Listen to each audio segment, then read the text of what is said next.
તો વિદ્યાર્થી મિત્રો, લાસ્ટ લેક્ચરની અંદર ગઈકાલે જે આપણો લેક્ચર હતો એની અંદર આપણો ટોપિક હતો ઉત્સેચકો, પણ એક ભૂલ એવી થઈ કે રેકોર્ડ થયો નહીં તે.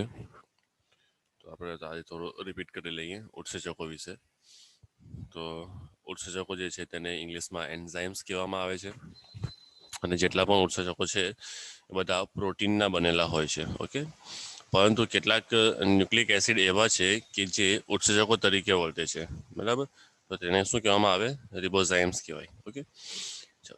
ઉત્સેચકોને આપણે રેખીય ચિત્રો દ્વારા પણ રજૂ કરી શકીએ, જે રીતે આપણે પ્રોટીનને રેખીય ચિત્ર દ્વારા રજૂ કરતા હતા તે રીતે રજૂ કરી શકાય, બરાબર. અને પ્રોટીનની અંદર પ્રાથમિક પ્રોટીનની જે રચના હોય છે તે રેખીય સ્વરૂપે હોય છે, બરાબર છે. અને તે શેની બનેલી હોય છે? એમિનો એસિડની શૃંખલા બનેલી હોય છે.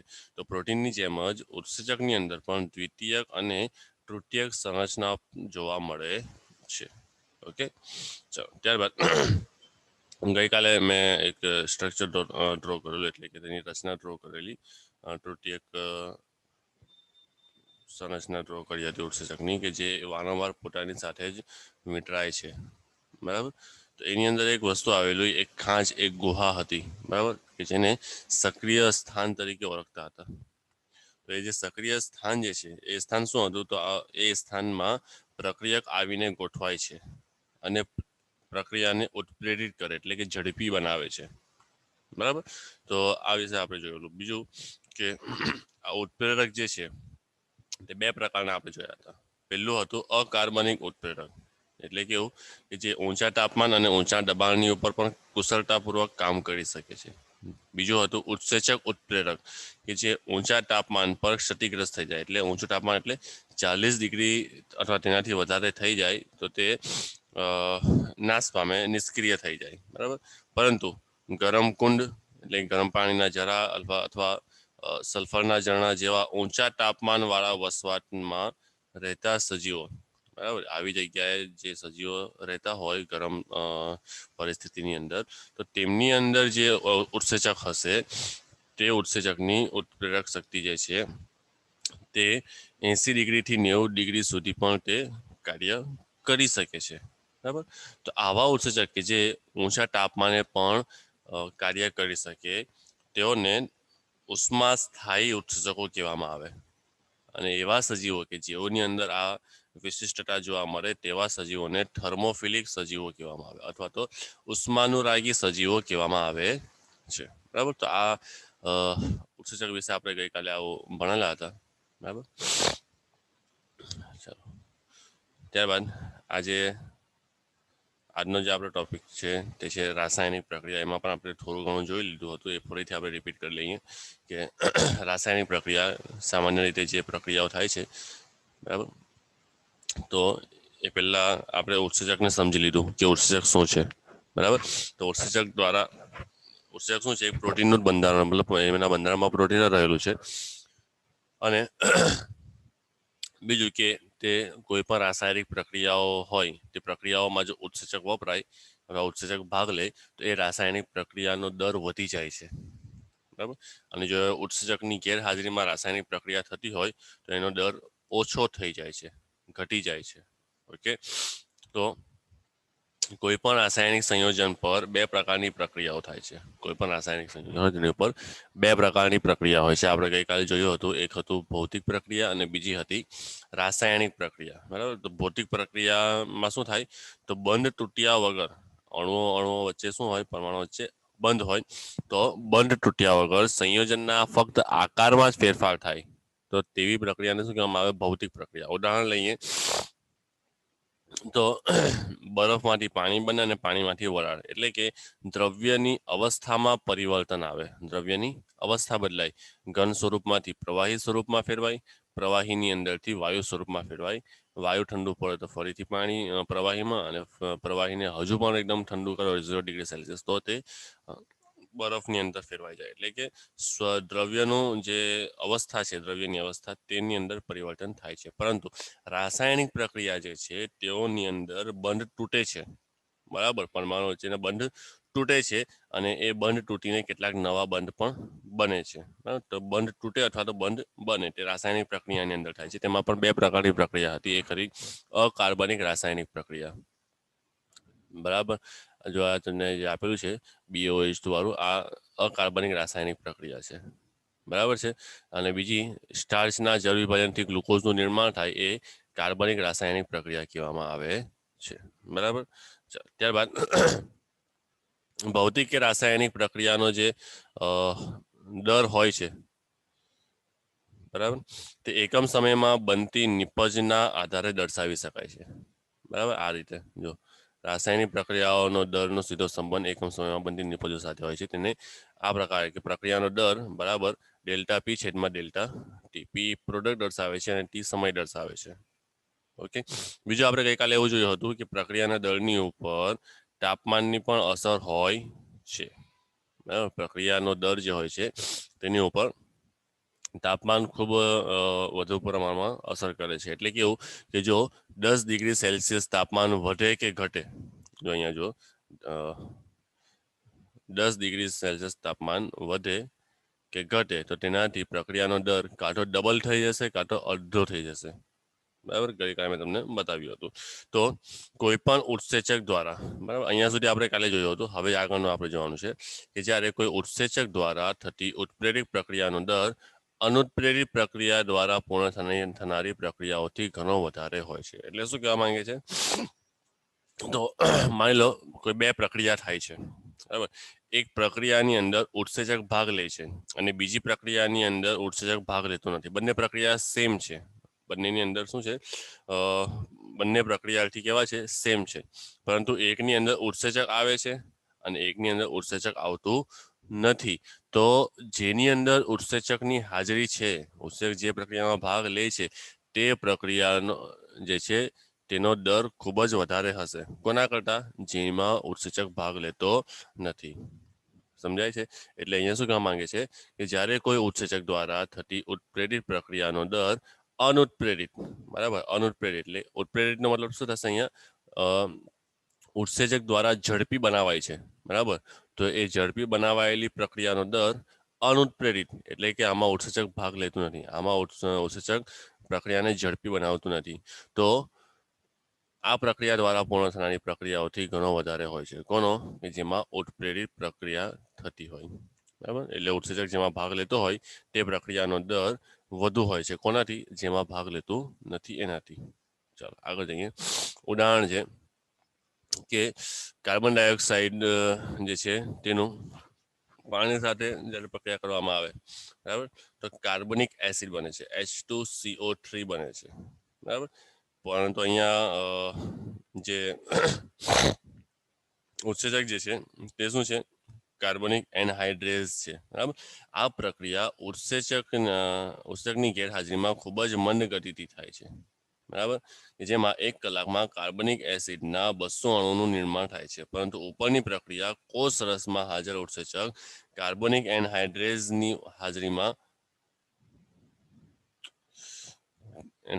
હાજરીમાં તીવ્ર ગતિથી પૂર્ણ થાય છે, જેમાં કાર્બનિક એસિડના કેટલા છે? 6 લાખ અણુ પ્રતિ સેકન્ડમાં બને છે. એકમ દશક 100 10,000 લાખ, બરાબર. એટલે કે 6 લાખ અણુ પ્રતિ સેકન્ડ બને છે. તો ઉત્સેચક દ્વારા શું થાય? ખૂબ જ વધુ, કેટલા પ્રમાણમાં? તો 10 મિલિયન ગણો વધારે કરી દીધો, બરાબર. આ ટીક કરી રાખજો, બરાબર. તમને MCQ ની અંદર કે નીટની અંદર ખૂબ જ ઇમ્પોર્ટન્ટ છે આ પેરેગ્રાફ, કે ઉત્સેચક અથવા તો ઘણી વખત છે ને 2 માર્ક્સની અંદર પણ પૂછાય કે ઉત્સેચકની હાજરીમાં થતી પ્રક્રિયાનું ઉદાહરણ સમજાવો, બરાબર. તો તમે આ ઉદાહરણ આપીને આટલું લખી શકો, અહીંયાથી લઈને આટલું. શું દર્શાવે છે? તો આ એક પ્રક્રિયા છે કે જેમાં કાર્બન ડાયોક્સાઇડ પાણી સાથે ભેગું થાય છે, કોની હાજરીમાં? તો કાર્બનિક એનહાઇડ્રેઝ, અને અને શું બનાવે છે? કાર્બનિક એસિડ. આ જે ક્રિયા થાય છે તે કોષ રસની અંદર થાય છે. ક્યાં થાય છે? કોષ રસની અંદર. પરંતુ જ્યારે આને આપણે બહાર કરાવીએ, એટલે કે આ કાર્બનિક એનહાઇડ્રેઝની ગેરહાજરીમાં જો કરાવીએ તો 1 કલાકમાં કાર્બનિક એસિડના 200 અણુનું નિર્માણ થાય. 1 કલાક થાય આ પ્રક્રિયાને કરતા 1 કલાક જેવો સમય થઈ જાય ત્યારે કેટલા અણુ બને? ફક્ત 200 અણુનું નિર્માણ થશે. પરંતુ આ જ પ્રક્રિયા જો કાર્બનિક એનહાઇડ્રેઝની હાજરીમાં આપણે કરીએ તો કાર્બનિક એસિડના 6 લાખ અણુ પ્રતિ સેકન્ડમાં, બરાબર, પેલામાં 1 કલાકમાં 200 અણુ બનતા હતા, જ્યારે આની અંદર 1 સેકન્ડમાં કેટલા અણુ બનશે? 6 લાખ જેટલા અણુઓનું નિર્માણ થાય છે. માટે ઉત્સેચકે આ પ્રક્રિયાનો વેગ કેટલો વધારી દીધો? 10 મિલિયન ગણો વધારો. 10 મિલિયન એટલે 1 મિલિયન એટલે 10 લાખ અને 10 મિલિયન એટલે 1 કરોડ ગણો, બરાબર. તો ઉત્સેચકની આ શક્તિ હકીકતમાં અકલ્પનીય લાગે છે, બરાબર, પરંતુ એ એટલી ઝડપથી કાર્ય કરે છે. હજારો પ્રકારના ઉત્સેચકો હોય છે જે વિશેષ પ્રકારની રાસાયણિક કે ચયાપચયિક પ્રક્રિયાઓને ઉત્પ્રેરિત કરે છે, બરાબર. ઉત્સેચકો ઘણા બધા હોય છે, હજારો પ્રકારના. તે દરેક ઉત્સેચકો ખાસ પ્રકારની રાસાયણિક પ્રક્રિયા કે ચયાપચયિક પ્રક્રિયાઓને ઝડપી બનાવે છે. બહુચરણીય રાસાયણિક પ્રક્રિયાઓમાં જ્યાં પ્રત્યેક ચરણ એક જ જટિલ ઉત્સેચક કે જે જુદા જુદા પ્રકારના ઉત્સેચકોથી ઉત્પ્રેરિત થાય છે, તો તેને ચયાપચયિક પથ કહેવામાં આવે છે. જો આ સમજો, બહુચરણીય એટલે આ જે પ્રક્રિયા છે, બરાબર, આ એ પ્રક્રિયા એક જ તબક્કાની પ્રક્રિયા છે, બરાબર. એટલે કે કાર્બન ડાયોક્સાઇડ પાણી સાથે સંયોજાય કોની હાજરીમાં? કાર્બનિક એનહાઇડ્રેઝની હાજરીમાં, તો કાર્બનિક એસિડ બનાવે છે. આ એક જ પ્રક્રિયા છે, એક જ તબક્કામાં થાય છે. પરંતુ કેટલીક એવી પ્રક્રિયા છે, ઉદાહરણ તરીકે ગ્લુકોઝમાંથી પાયરુવિક એસિડ બને છે, બરાબર. તો એ ગ્લુકોઝમાંથી પાયરુવિક એસિડ બનવા માટે 10 પ્રક્રિયાઓ પૂર્ણ કરવી પડે, એટલે કે 10 તબક્કાઓ છે આ આખી પ્રક્રિયાના. 10 તબક્કા, અને એની અંદર ઘણા બધા અલગ અલગ ઉત્સેચકો ભાગ લે છે, બરાબર. એટલે એને ઘણા બધા તબક્કા હોવાના કારણે એને કહેવામાં આવે છે બહુચરણીય, બરાબર. તો બહુચરણીય રાસાયણિક પ્રક્રિયાઓમાં જ્યાં પ્રત્યેક ચરણ એક જ જટિલ ઉત્સેચક કે જુદા જુદા પ્રકારના ઉત્સેચકોથી ઉત્પ્રેરિત થાય, તો તેને ચયાપચયિક પથ કહેવામાં આવે છે, બરાબર. યાદ રાખજો, આ ડેફિનેશન યાદ રાખજો. ઓકે. ઉદાહરણ તરીકે ગ્લુકોઝમાંથી પાયરુવિક એસિડના 2 અણુ બને છે, બરાબર. અને અહીંયા આ જે આખી ઘટના છે ને, આપણે આગળના ચેપ્ટરમાં ભણવાનું છે. આખો એક ચાર્ટ છે આનો, બરાબર. 4 માર્ક્સની અંદર તે પૂછાય છે. તો એ આખી પ્રક્રિયા જે છે તેને કહેવામાં આવે છે ગ્લાયકોલિસિસ, જે આપણે આગળના ચેપ્ટરોમાં ભણીશું, બરાબર. તો શું થાય છે એ પ્રક્રિયામાં? તો ગ્લુકોઝના અણુનું વિઘટન થઈને પાયરુવિક એસિડના 2 અણુ બને છે, બરાબર. અહીંયા તેનું સૂત્ર આપ્યું છે. તો સમજાય છે બધાને? આની અંદર રિપ્લાય આપો.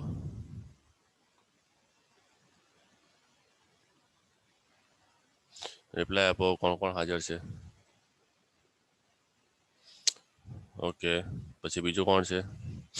સામ્યા છે, અનિશા છે, પછી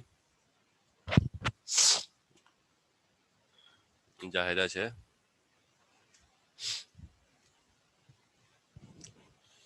સુમૈયા, ગુલનાઝ. ગુલનાઝ તો હોય જ નહીં. ગુલનાઝ છે કે નહીં?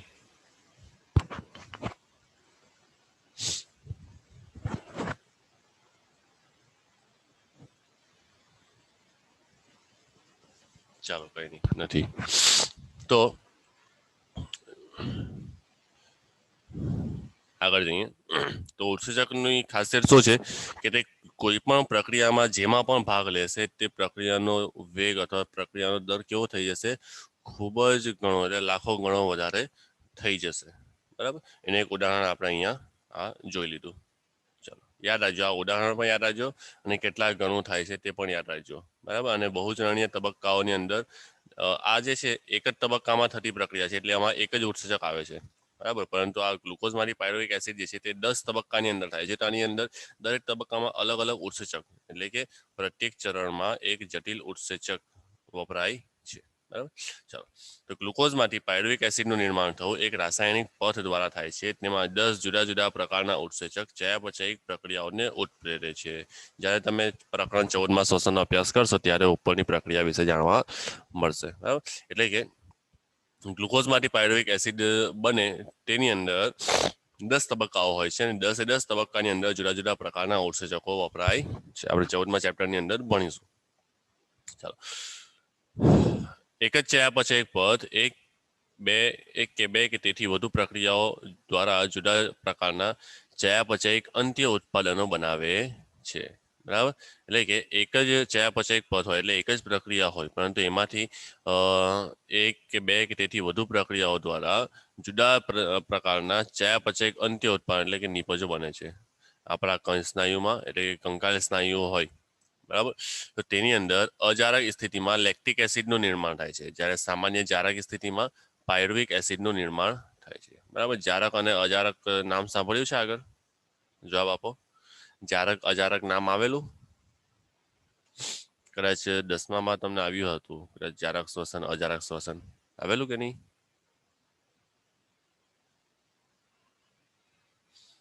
હા, બરાબર. તો જારક શ્વસન કોને કહેવામાં આવે? કે જે ઓક્સિજનની હાજરીમાં શ્વસન થાય, બરાબર, તો તેને જારક શ્વસન કહેવામાં આવે. અને અજારક એટલે કે ઓક્સિજનની ગેરહાજરીમાં થાય.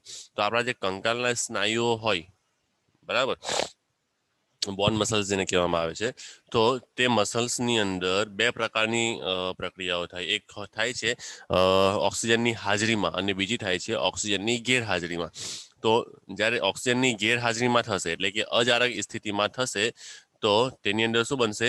લેક્ટિક એસિડ બને છે. બરાબર, યાદ રાખજો, આ લેક્ટિક એસિડ બને છે. અને જ્યારે ઓક્સિજનની હાજરીમાં થશે એટલે કે સામાન્ય જારક સ્થિતિમાં થશે તો પાયરુવિક એસિડનું નિર્માણ થશે. શેમાં થશે? પાયરુવિક એસિડની અંદર. ઓકે, ચાલો. યીસ્ટમાં આઠવણ પ્રક્રિયા દરમિયાન ઉપરના પથ દ્વારા ઇથેનોલનું નિર્માણ થાય છે. બરાબર, યાદ રાખજો, ટીક કરી રાખજો તમારી બુકમાં કે યીસ્ટમાં એક કોષ યીસ્ટ હોય તો એની અંદર આઠવણની પ્રક્રિયા દરમિયાન ઉપરના પથ દ્વારા ઇથેનોલનું નિર્માણ થાય છે. બરાબર, તો જુદી જુદી દિશાઓમાં જુદા જુદા પ્રકારના ઉત્પાદનોનું નિર્માણ શક્ય છે. બરાબર, ચાલો આગળ જઈએ. તો ઉત્સેચકો દ્વારા ઊંચા દરથી રાસાયણિક રૂપાંતરણ કેવી રીતે થાય?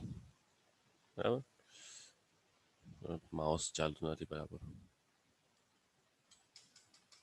ચાલો કઈ નહીં.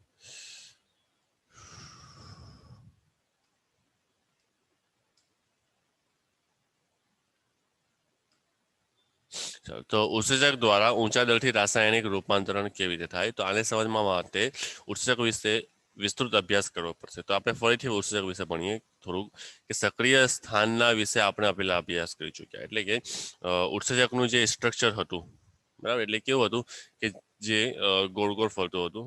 તમને ડ્રો કરીને બતાવો.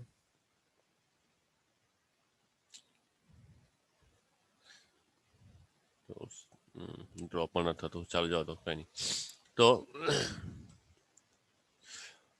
ઉત્સેચકના જે સંરચના હતી તેની અંદર એક ખાંચ હતી કે જેને સક્રિય સ્થાન કહેવામાં આવે. બરાબર, તો એ સક્રિય સ્થાનની જગ્યાએ કોણ આવીને જોડાય છે? તો પ્રક્રિયક આવીને જોડાઈ જાય છે. બરાબર, તો રાસાયણિક કે ચયાપચયક રૂપાંતરણો એક પ્રક્રિયા હોય છે કે જેમાં રસાયણનું નિપજમાં રૂપાંતરણ થાય છે. તેને પ્રક્રિયક કહેવામાં આવે છે. બરાબર, યાદ રાખજો, તેને પ્રક્રિયક કહેવામાં આવે અને પ્રક્રિયકને એસ તરીકે દર્શાવવામાં આવે છે. ઓકે, તો ફરીથી જોઈએ કે રાસાયણિક કે ચયાપચયિક રૂપાંતરણો એક પ્રક્રિયા હોય છે જેમાં રસાયણનું નિપજમાં રૂપાંતરણ થાય, તેને પ્રક્રિયક કહેવામાં આવે છે. જ્યારે ઉત્સેચક એક સક્રિય સ્થાન સાથે એક ત્રિપરિમાણ સંરચના ધરાવતું પ્રોટીન છે, તૃતીયક રચના છે. બરાબર, જે એક પ્રક્રિયકને નિપજમાં ફેરવે છે. કોણ? ઉત્સેચક. બરાબર, સાંકેતિક સ્વરૂપે તેને નીચે મુજબ વર્ણવી શકાય આ પ્રકારે. બરાબર, તો પ્રક્રિયકમાંથી શું બનશે? નિપજ બને છે. બરાબર, અને ઉદ્દીપક તરીકે કોણ આવે છે એમાં? એટલે કે પ્રક્રિયાને ઝડપી બનાવવા માટે ઉત્સેચકનું એમાં એન્ટ્રી થાય છે. ચાલો, તો હવે એ કઈ રીતે જોડાશે? તો પ્રક્રિયાથી એટલે કે જેની પ્રક્રિયા થવાની છે તે પ્રક્રિયાથી ઉત્સેચકના સક્રિય સ્થાન કે જે તિરાડ કે ખાંચ સ્વરૂપે હોય તેની સાથે જોડાય છે. બરાબર, અને પ્રક્રિયાથી સક્રિય સ્થાન તરફ પ્રસરણ પામે છે. ટ્રાય કરું ડ્રો કરવાની, થાય તો જોઈએ. આ પ્રકાર આવી રીતે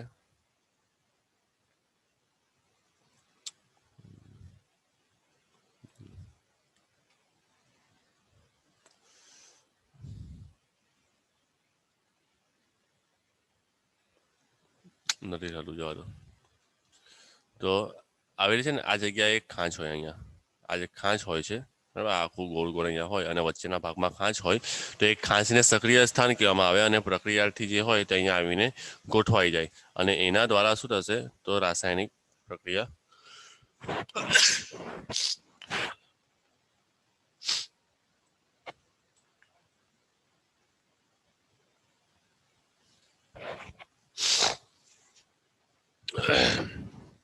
તો પ્રક્રિયાથી સક્રિય સ્થાન તરફ પ્રસરણ પામે છે. આ પ્રકારે આવશ્યક ઉત્સેચક પ્રક્રિયાથી સંકુલનું નિર્માણ થાય છે. બરાબર, અહીંયા ઈ જે છે તો ઈ શું દર્શાવે છે? ઉત્સેચક દર્શાવે. એટલે શું? તો આ ઉત્સેચક જે હશે બરાબર, કે જે આપણે પેલી ઉત્સેચકની સંરચના બતાવી, તો એ ઉત્સેચકની અંદર શું હશે? ખાંચ હશે કે જેને સક્રિય સ્થાન તરીકે ઓળખવામાં આવે અને એની સાથે પ્રક્રિયાથી જોડાય. તો ઉત્સેચક અને પ્રક્રિયાથી બરાબર જેની પ્રક્રિયા થવાની છે તે એ બંને જોડાવાના કારણે એક સંકુલ બને, એટલે એક ખાંચની અંદર પ્રક્રિયાથી આવીને ગોઠવાઈ જાય તો એક આખી સંરચના બને. તેને પ્રક્રિયા ઉત્સેચક પ્રક્રિયાથી સંકુલ તરીકે ઓળખવામાં આવે અને જો દર્શાવવું હોય તો ES કોમ્પ્લેક્સ તરીકે ઓળખવામાં આવે છે, જ્યાં ઈ જે છે તે એન્ઝાઇમ એટલે કે ઉત્સેચક સૂચવે છે. બરાબર, આ સંકુલનું નિર્માણ એક ક્ષણિક સમયની ઘટના છે, એટલે એક સેકન્ડના પણ હજારમાં ભાગની અંદર થઈ જાય છે. બરાબર, તરત જ થઈ જાય છે. પ્રક્રિયાથી ઉત્સેચકના સક્રિય સ્થાન સાથે જોડાય એ દરમિયાન પ્રક્રિયાથીની નવી સંરચનાનું નિર્માણ થાય છે, જેને સંક્રમણ અવસ્થા કહેવામાં આવે. બરાબર, યાદ રાખજો, ટીક કરી રાખજો આને પણ, કે પ્રક્રિયાથી ઉત્સેચકના સક્રિય સ્થાન સાથે જોડાય. બરાબર, એટલે કે જેની પ્રક્રિયા થતી છે તે પ્રક્રિયાથી ઉત્સેચકની અંદર રહેલી ખાંચમાં જોડાય કે જેને સક્રિય સ્થાન કહેવાય, તેની સાથે જો જોડાય તે દરમિયાન પ્રક્રિયાથીની નવી સંરચનાનું નિર્માણ થાય. બરાબર, એટલે કે તેની અંદર પ્રક્રિયાથી જે હશે તેની અંદર સંરચના બદલાઈ જશે તો તેને સંક્રમણ અવસ્થા અથવા સંક્રમણ સંરચના કહેવામાં આવે છે.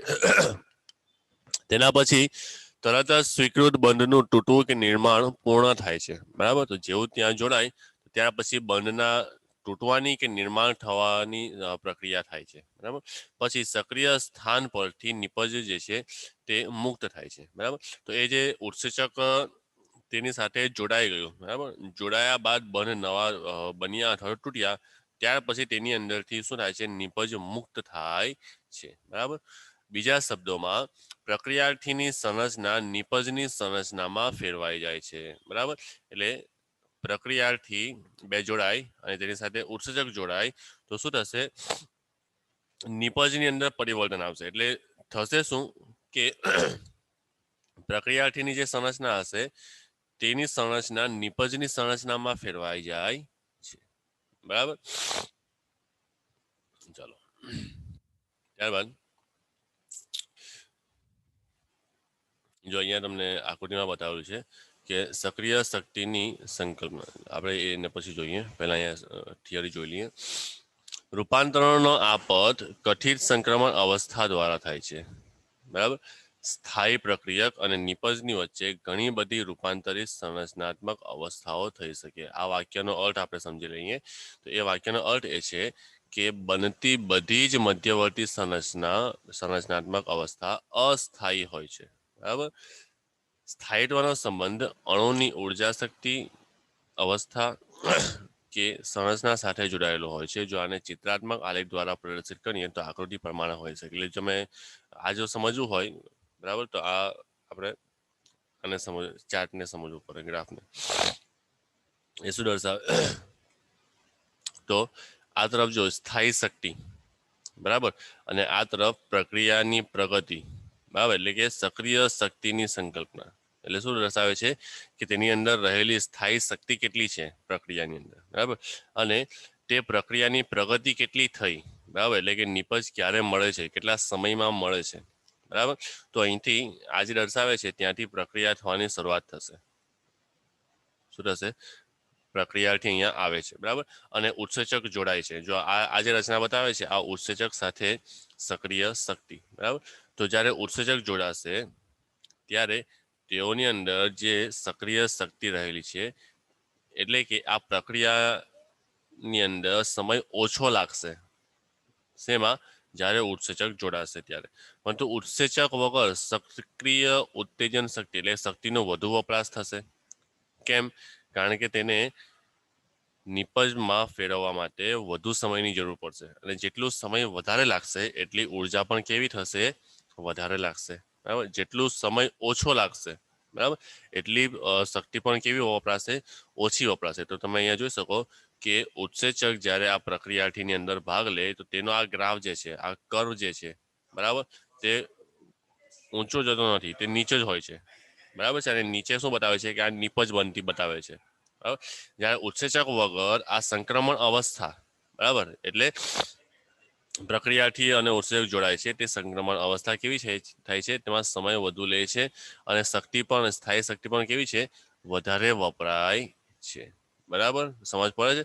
ઉત્સેચકની હાજરીમાં શક્તિ ઓછી વપરાશે અને ઉત્સેચકની ગેરહાજરીની અંદર શક્તિ વધુ વપરાય છે. કારણ કે જે પ્રક્રિયાનો દર જે છે તે ખૂબ જ ધીમો થઈ જાય છે પેલામાં. બરાબર, એટલે શક્તિ જે વધુ સમય વધારે લે તો શક્તિ પણ વધુ વપરાય છે. બરાબર, સમજ પડી આ ગ્રાફની અંદર?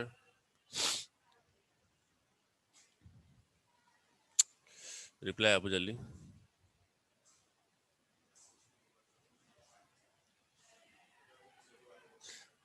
રિપીટ કરું કે સમજાઈ ગયું? ઓકે, ચાલો. તો સિમ્પલ વસ્તુ છે, ઉત્સેચક આવે તો પ્રક્રિયાનો દર પણ ઝડપી બને અને શક્તિ પણ ઓછી વપરાય છે. જો ઉત્સેચક નહીં હશે તો પ્રક્રિયાનો સમય પણ વધુ થશે અને શક્તિ પણ વધુ વપરાશે. ચાલો આગળ જઈએ. તો વાય અક્ષ સ્થાયી શક્તિ રજૂ કરે છે અને એક્સ અક્ષ વચગાળાની અવસ્થા દ્વારા બંધારણીય રૂપાંતરણમાં ફેરફાર સૂચવે છે. બે વસ્તુ ધ્યાનમાં રાખવા જેવી છે કે પ્રક્રિયક અને નિપજના વચ્ચે શક્તિ સ્તરમાં ભિન્નતા છે. જો નિપજ પ્રક્રિયાથી કરતા નીચલા સ્તરનો હોય તો પ્રક્રિયા બાહ્ય ઉષ્મીય હોય છે. સમજો, જો નિપજ પ્રક્રિયાથી કરતા નીચલા સ્તરનો હોય તો પ્રક્રિયા બાહ્ય ઉષ્મીય હોય. આ અવસ્થામાં નિપજ નિર્માણ કાર્ય માટે શક્તિની આવશ્યકતા નથી. બરાબર, આમ છતાં બાહ્ય ઉષ્મીય પ્રક્રિયા કે સ્વયં પ્રવર્તિત પ્રક્રિયા અથવા અંતઃ ઉષ્મીય કે શક્તિ આવશ્યક પ્રક્રિયાઓમાં પ્રક્રિયાર્થીને ઉચ્ચ શક્તિ અવસ્થા કે વચગાળાની અવસ્થામાંથી પસાર થવું પડે છે. પ્રક્રિયાથી અને વચગાળાની અવસ્થા વચ્ચે સરેરાશ શક્તિ તફાવતને સક્રિય ઉત્તેજન શક્તિ કહે છે. બરાબર, આ તમને થોડુંક સમજવામાં તકલીફ પડશે કે આ મતલબ આ શબ્દો શું કહેવા માંગે છે. પરંતુ જો આ ગ્રાફને તમે આ રીતે સમજશો કે ઉત્સેચકની હાજરીમાં જે છે તે સક્રિય શક્તિ ઓછી વપરાય છે અને ઉત્સેચકની ગેરહાજરીમાં શક્તિ વધુ વપરાય છે, તો આ તમને સરળતાથી સમજાઈ જશે. બરાબર, તો એ જ કહેવા માંગે છે કે જો નિપજ પ્રક્રિયાથી કરતા નીચલા સ્તરનો હોય, જો આ નિપજ જે છે તે પ્રક્રિયાથી, આ ક્યાં છે? આ પ્રક્રિયાથી, બરાબર, તો તેના કરતા કેવું હોય? નીચલા સ્તરનું હોય તો પ્રક્રિયા બાહ્ય ઉષ્મીય હોય છે. બરાબર, આવી પ્રક્રિયામાં નિપજ જ્યારે બને છે તો નિપજ નિર્માણ કાર્ય માટે શક્તિની આવશ્યકતા હોતી નથી. એટલે કે ઉત્સેચક જ્યારે વપરાશે આની અંદર તો વધુ શક્તિની જરૂર પડશે નહીં અને જ્યારે ઉત્સેચક તામાં નહીં હશે તો શક્તિની જરૂરિયાત વધારે પડે છે. ઓકે, ચાલો. તો ઉત્સેચક શક્તિ અવરોધને ઘટાડીને પ્રક્રિયાર્થીમાં નિપજના સરળ રૂપાંતરણમાં મદદ કરે છે. બરાબર, એટલે શું કરશે? ઉત્સેચક જે છે તે શક્તિ અવરોધને ઘટાડે એટલે કે શક્તિનો વપરાશ ઓછો કરે છે, ઉર્જાનો વપરાશ ઓછો કરે છે અને પ્રક્રિયાર્થીમાંથી નિપજના સરળ રૂપાંતરણમાં મદદ કરે છે. ઓકે, સમજાયું? આમાં રિપ્લાય આપો. આ મુદ્દામાં સમજાયું?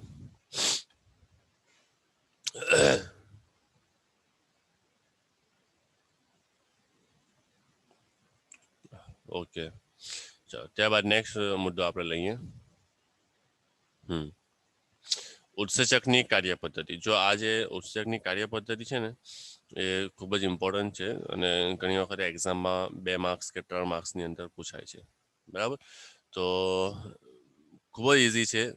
બરાબર, આટલી વસ્તુ જો તમે લખો ને આટલી વસ્તુ તો પણ તમારા 2 માર્ક્સ ઇઝીલી તમને મળી જાય.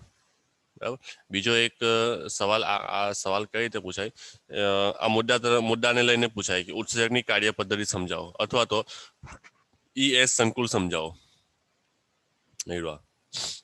આખું શું બનાવે છે ES સંકુલ સમજાવો અથવા તો ઉત્સેચક પ્રક્રિયાથી સંકુલ સમજાવો આ રીતે પણ સવાલ આવી શકે તો સમજીએ કે ઉત્સેચક જે છે તે કાર્ય કઈ રીતે કરે જે આપણે આગળ જોઈ ગયા એ જ છે ફરીથી તો પ્રત્યેક ઉત્સેચક એટલે એન્ઝાઇમ જેને ઈ વડે દર્શાવવામાં આવે તો તે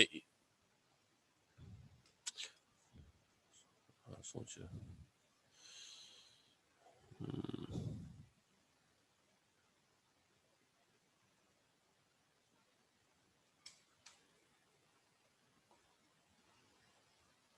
ચાલો તો પ્રત્યેક ઉત્સેચકના અણુમાં પ્રક્રિયક જોડાણ સ્થાન જોવા મળે છે એટલે કે સક્રિય સ્થાન જોવા મળે છે જેની સાથે પ્રક્રિયક જોડાઈને ઉત્સેચક પ્રક્રિયાથી સંકુલનું નિર્માણ કરે છે આ સંકુલ અત્યંત ઓછા સમય સુધી યથાવત રહે છે જે નિપજ અને અપરિવર્તિત ઉત્સેચકમાં વિયોજિત થાય છે તેની પહેલા મધ્યવર્તી રચના તરીકે ઉત્સેચક નિપજ સંકુલનું નિર્માણ થાય ચાલો જો સમજો આને અહીંયા તો આ ઈ જે છે તે દર્શાવે છે એન્ઝાઇમ ઓકે અને એસ શું દર્શાવે છે પ્રક્રિયાથી દર્શાવે છે તો ઉત્સેચક અને પ્રક્રિયાથી બંનેનું નિર્માણ બંને જોડાશે બરાબર તો જોડાવાના કારણે શું બને છે ES સંકુલ બને છે બરાબર એટલે કે પ્રક્રિયાથી ઉત્સેચકનું જોડાણ થયું બરાબર પછી હવે પ્રક્રિયાની શરૂઆત થઈ ગઈ હવે પ્રક્રિયાની શરૂઆત થયા પછી શું બનશે તેમાંથી નિપજ બને છે બરાબર એટલે કે એ જે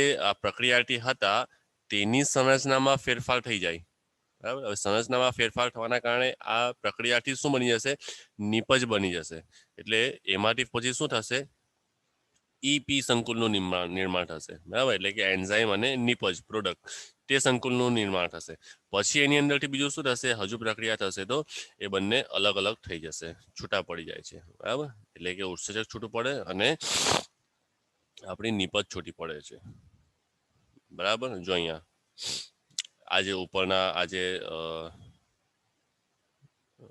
આખી સંકુલના નિર્માણની અને વિઘટનની જે રચના છે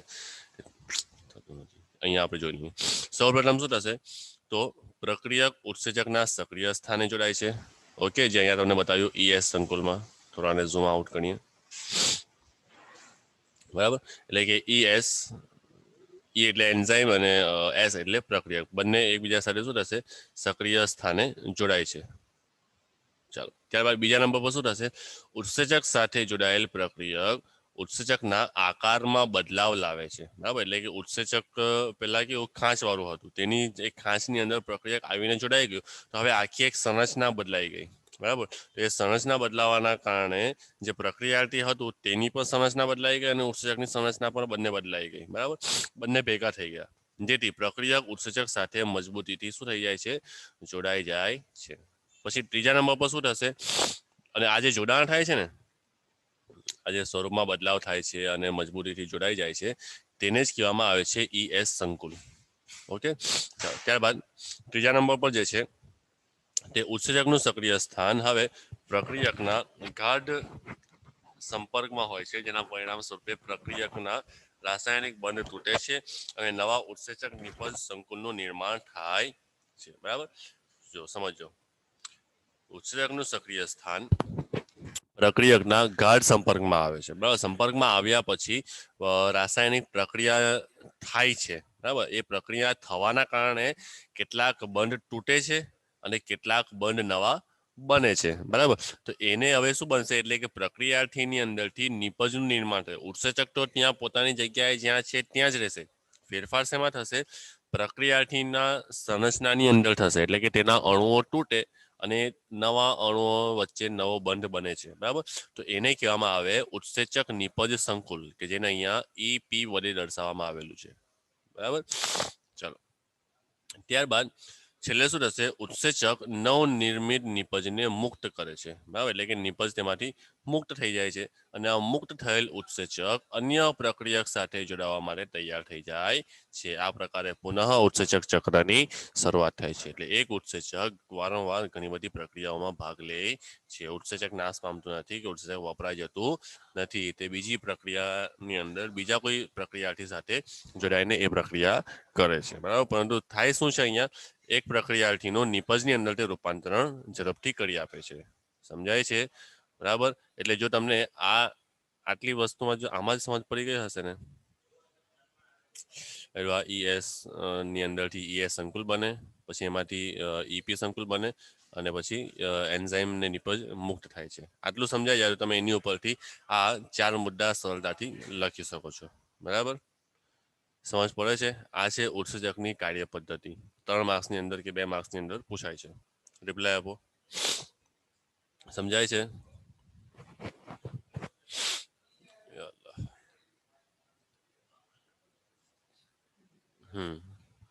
તો આજનો આપણો લેક્ચર અહીંયા સુધી જ હતો. બરાબર. આવતી